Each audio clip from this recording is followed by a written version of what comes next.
நம்ம எப்போ வந்து டெக்ஸ்ட்டில் நம்ம வந்து டவுட்டே இல்லாமல் இருக்கோமோ ஃப்ளோரில் தயக்கமே வராது. இந்த உங்களுக்கு பதட்டம் வந்து எல்லாம் இருக்குல்ல, நீ இதையே நான் உட்காந்து மனப்பாடம் பண்ணணும் இருக்குல்ல, என்னென்னா இதை நீங்கள் எந்த அளவுக்கு மனப்பாடம் பண்ணுறீங்களோ அது ஃப்ளோரில் இருக்கும். பிகாஸ் எந்த டவுட்டும் உங்களுக்கு இருக்காது. அவன் என்ன பேச போகிறாங்க டவுட் உங்களுக்கு இல்லாமல் இருக்காது. நீங்கள் என்ன பேசுறீங்க டவுட் இருக்காது. அவங்க விட்டால் கூட நீங்கள் எடுத்து உங்களுக்கு ஹெல்ப் பண்ணணும். ஒரு டாமினண்ட் ஆர்டிஸ்டாக நீங்கள் எப்போ இருக்க முடியுமா, இதில் இருக்க எல்லா டயலாகும் உங்களுக்கு தெரிஞ்சால் மட்டும்தான். இப்போது நம்ம ஃப்ளோரில் அங்கே உட்காந்துருக்கணும் தெரியும், எனக்கே இந்த வசனம் தெரிஞ்ச மாதிரி இருக்கும், ஒரு மனநிலை இருக்கும். ஆனால் இங்கே வந்து இருக்கும்போது கஷ்டம் இருக்கும். இந்த மாதிரி ரீடிங்கில் நல்லா படிச்சிட்டிங்கன்னா எல்லா வசனத்தையும் மனப்பாடம் பண்ண ட்ரை பண்ணும். அப்போ தான் நீங்கள் எந்த கதாபாத்திரமாகவும் நடிக்க முடியும். அந்தந்த கதாபாத்திரம் இப்போ ஈவன் அவன் நிறைய எழுதிருப்போம் இல்லையா, அந்தந்த கதாபாத்திரம்னா என்ன மனதில் அங்கே வந்திருப்பான், அவன் ஒரு மைண்ட் செட்டுக்குள்ள உள்ள இருப்பான், அவன் மற்றவங்களும் அவன் டீமுக்காக இருப்பான். கேரக்டர் டிஃப்ரென்ஷியேட் பண்ணுறது ரொம்ப மஸ்ட்டு. இங்கே இது இருக்குல்ல, இப்போது விக்ரமில் கமல் எப்படி தானே பிரதானப்படுத்திக்கிட்டாரு, இவர் இப்படி ஒரு இதுவும் பிரதானப்படுத்திக்கிறதுக்கான வேலை என்ன பார்த்துருக்கு. அதுக்கு நம்ம மாதிரி இதில் இருக்க மற்ற ரோலும் நீங்கள் யோசிச்சுட்டே வாங்க, உங்கள் மைண்டில் ஓட்டி பாருங்க. நீ திரும்பி திரும்பி படிக்கும்போது ஒரு ரோல் உனக்கு ஃபேவராக இருக்கும், நான் இதை நல்லா பண்ணலாம் அப்படிங்கிற உங்களுக்கு தோணும்.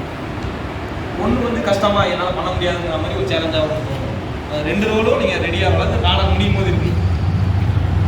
எல்லாத்தையும் ஃபஸ்ட் லெவலே நம்ம உடைக்கிறது என்னன்னா ரீடிங் தான். நீங்கள் எவ்வளோ ரீடிங் பண்ணுறீங்களோ அவ்வளோ ரீடிங். அதனால் எல்லாத்தையும் படிங்க, சத்தமாக படிங்க.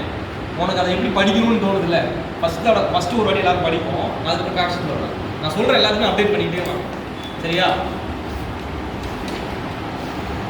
ஜென்ரலாக நான் முத்துசாமி அவர் நாடகத்தில் பார்த்தா நான் எழுதுறதுனால ஜென்ரலாக என்ன எழுதிருக்குன்னா அபவுட் த பிளேன்னு ஒன்று எழுதிருக்கோம். டேரக்டர் நோட்டுன்னு சொல்லுவாங்க. நாடகம் வந்து எல்லா நாடகம்னா டேரக்டர் நோட்டுன்னு போட்டு நம்ம நாடகம் பார்க்கணும் கையில் கொடுப்பாங்க, பார்த்தவங்களுக்கு தெரியும் இந்த நாடகத்தை பற்றி டேரக்டர் என்ன கன்வே பண்ண வராது அப்படிங்கிறது வந்து எழுதியிருப்பாங்க. நாடகம் வந்து இப்போ வந்து இந்திரா பார்சாரதி பொங்கை தீன்னு ஒரு நாடகம் எழுதியிருக்காரு.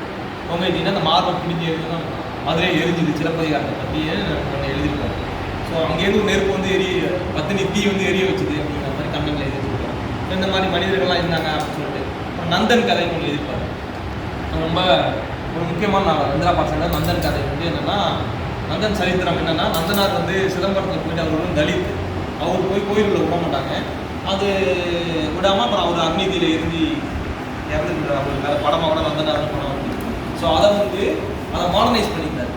அன்றைக்கி என்ன நடந்திருக்கும், என்ன மண்ணில் அவர் கோயிலுக்கு போயிருப்பார், அவர் எப்படி அந்த தீயில் இறங்கி ஒரு மனுஷன் தீயில் இறங்க அப்படி ஒத்துருப்போம் இப்படின்னு சொல்லிட்டு இது எல்லாமே கடவுளோட செயல் இல்லை, மனுஷன் பயங்கரம் சேர்ந்து ரிமூவ் பண்ணிட்டான் அப்படின்னு ஒரு இது. நான் இப்படி பார்க்குறேன் அந்த அன்றைக்கி நடந்த இன்சிடென்ட்னு ஒரு பெர்ஸ்பெக்டிவ் கொடுத்துருப்பேன். அவர் நான் அப்ரோச் பண்ண சொல்கிறேன். டேரக்டர் வந்து என்னன்னா ஹிண்ட் அப்படி கொடுத்துருப்பான், நான் இந்த பிளேபை இப்படி தான் அப்ரோச் பண்ணுறது.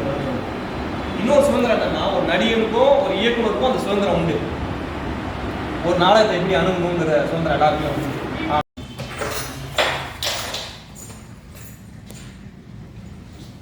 அனைவருக்கும் இனிய மாலை வணக்கம். அடுத்து நீங்க பார்க்க போற நாடகம் சொன்ன மாட்டீங்க. ஆமாங்க, நாடகம் பேரு சொன்ன மாட்டீங்க. இது ஒரு சோழ பிளே. தமிழ்ல ஓகா நாடகம்னு சொல்லுவாங்க.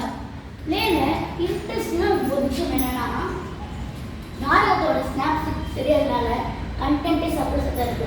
ஸோ என்ட்ரி எக்ஸிட் என்ன கெட்டப்பில் வர போகிறாங்கன்னு யாருக்குமே தெரியும்.